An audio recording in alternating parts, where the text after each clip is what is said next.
AFIO Now is presented by Northwest Financial Advisors, where our world revolves around you.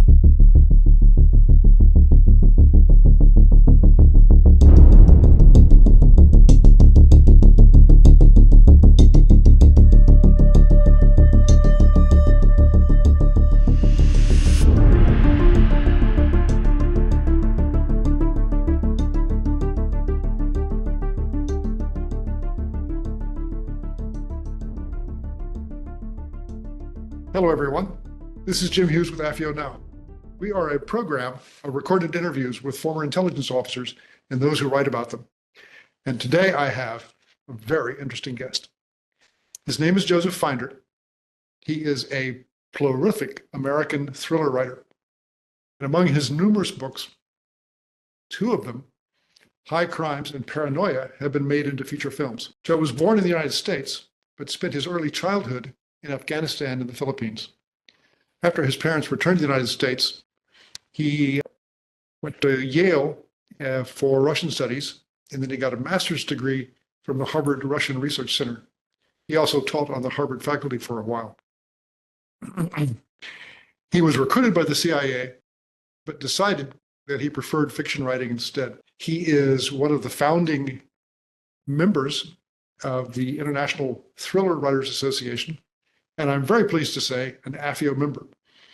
He also writes for publications like the New York Times and the Washington Post on espionage and international affairs.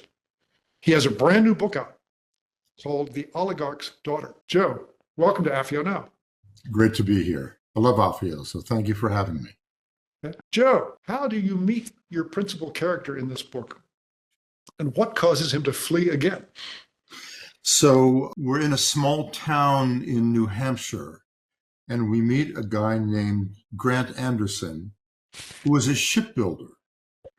And what we gradually figure out is that he is in hiding from someone or something. So it turns out that it's actually really difficult to go off the grid anymore in the age of CCTV cameras and facial recognition and Google and Facebook and LinkedIn.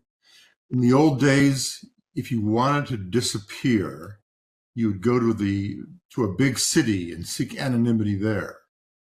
Well, now what you want to do is you want to find a small town that doesn't have crime cameras. It also turns out that you can't have a bank account that earns interest. There's all kinds of complicated rules about how to establish a new identity, how to disappear. But Grant Anderson has done this skillfully for 5 years. And then as the book opens, he meets someone who knows his real name and is threatening him. And the book takes off from there. Joe, who was Paul Brightman? And who does he meet? And how does that make his life a lot more complicated? So Paul Brightman is a finance guy who works at a hedge fund, maybe a little bit uptight, very planful, and he is at a fundraiser and he meets this attractive, spontaneous woman named Tatiana and starts going out with her, finds her fascinating. Tatiana says she's a photographer and she lives in a fairly crappy apartment in the East Village. His friends worry that she is a gold digger. She will not introduce him to her family, even though they live in New York. But eventually they fall in love. And as a result of meeting Tatiana, Paul's life turns upside down. And we've got the thriller. How did Paul meet the oligarch? And what was one of the initial outcomes? So Tatiana decides one day to bring him to her father's anniversary party, her parents' anniversary party. And he is absolutely blown away by what he sees. They live in two Upper East Side townhouses in Manhattan, put together in an over-the-top way. They are obscenely rich, and he figures out that her father is a notorious oligarch, a multi-billionaire. And of course, this will change the course of Paul's life. So who else did Paul meet? And how did that alter his relationship, both with the oligarch and his daughter? Well, someone from the FBI at one point in the book, reaches out to Paul. They are intently focused on Arkady Galkin. They're trying to figure out his connection to Moscow, and they want to enlist Paul in that effort to inform on his prospective father-in-law, to become a snitch, which will mean being dishonest with his lover, Tatiana, and with her father, Arkady. And this is a morally difficult case for Paul to make to himself. And it also turns out to be a sort of scary decision because he knows that the Russians don't fool around.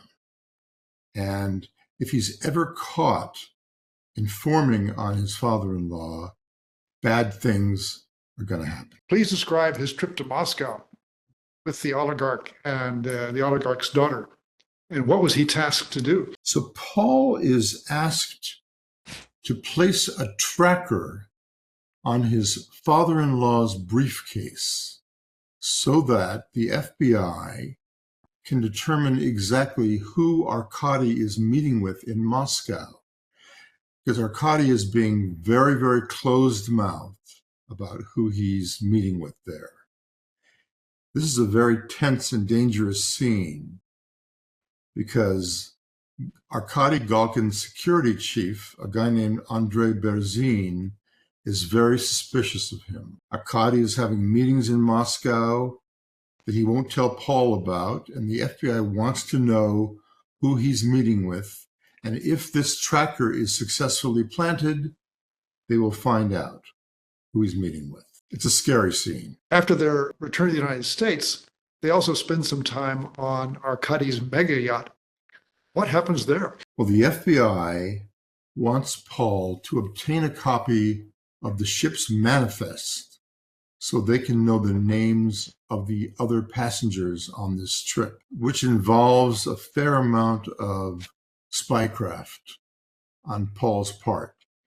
He's got to figure out where the manifest is kept, where he can see it without being detected. And he does not know where the cameras are, what is being watched, what isn't being watched. He's actually sort of terrified to do this, but he's forced into doing it by the FBI. Joe, who was Geraldine Dempsey, and how did Paul meet her? Geraldine Dempsey is a brilliant CIA operative, a Russia specialist who has apparently gone into operational work. She shows up one day at the FBI's off-site office in New York, where they are investigating Arkady, and she sort of Bigfoots everyone else. She wants to know everything Paul will tell her about his father-in-law, Arkady Galkin. She basically takes over the case. Later on, the oligarch security chief shows up unannounced at Paul and Tatiana's apartment. What happens then? So Berzin is at Tatiana's apartment, which is a surprise to Paul. He doesn't trust the man. He's nervous around the man, and he's convinced that Berzin knows too much about him and what he's up to. And apparently, Berzin wants to talk with Paul. So Tatiana serves them all tea and biscuits, and Paul figures out very cleverly that there must be something in the tea, a poison or a sedative or something. And when he does, he realizes that his new wife is plotting against him with Arkady's security chief, and he flees. And it's at that point that Paul realizes he has got to escape Manhattan, get away from his father-in-law, change his identity entirely, disappear. And that circles us back around to the beginning of the book. Ultimately, Paul is reunited with his father, whom he hasn't seen for a long time. Tell us a little bit about the father and what is the outcome of that reunion. Stanley Brightman, formerly an academic, a computer specialist, is sort of cracked. He's sort of an odd guy who eventually, in the course of Paul's childhood, gives up normal life for a life on the roam in the woods. He has joined what is called the woodsmen, people who live in the forests of the United States and move around. So it turns out that 36% of the United States is covered with forest, and more than half of our country is completely undeveloped. So Paul meets up with one of these itinerants, one of these woodsmen, who gives him instructions on how to meet up with his father after years, how to locate his father after being separated for years. Eventually, they do meet up, and it is a very tense reunion between father and son after years of misunderstanding. And that kind of brings the story full circle. Well, the name of the book is The Oligarch's Daughter. I have just finished reading it and thoroughly enjoyed it. It is a fast-paced thriller. I recommend it to you all. And I want to thank Joe Finder for joining us today on FEO. Thanks for having me. Really appreciate it. AFIO is a small, nonprofit, apolitical, educational organization whose main mission is to help prepare the next generation of intelligence officers to confront the challenges our nation faces in the years ahead. To learn more or support our outreach programs, visit www.afio.com.